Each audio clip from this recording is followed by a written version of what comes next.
மேல் மாகாணத்தில் இன்று முதல் மதிய வேளைகளில் மோட்டார் சைக்கிள் செலுத்தும் போது ஹெட்லைட்டை ஒளிரச் செய்யுமாறு போலீசார் பொதுமக்களிடம் கேட்டுக் கொண்டுள்ளனர்.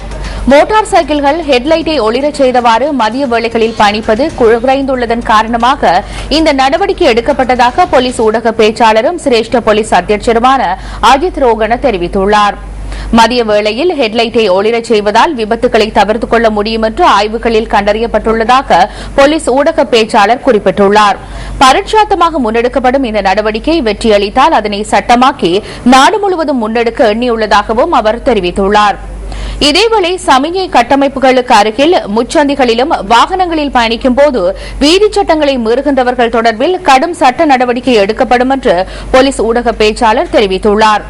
இது தவிர கனரக வாகன போக்குவரத்தின் போது வலது புறமாகவும் நடு வழித்தடங்களை பயன்படுத்துவோருக்கு எதிராக இன்று முதல் கடும் சட்ட நடவடிக்கை எடுக்கப்படும் என்றும் போலீசார் சுட்டிக்காட்டினர்.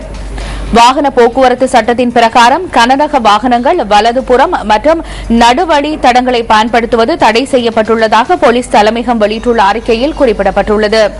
எவ்வாறாயினும் வாகனம் ஒன்றை முந்திச் செல்லும் போது வலப்புறமாக வழித்தடியை பயன்படுத்துவதற்கு அனுமதி வழங்கப்பட்டுள்ளதாக போலீசார் தெரிவித்துள்ளனர்.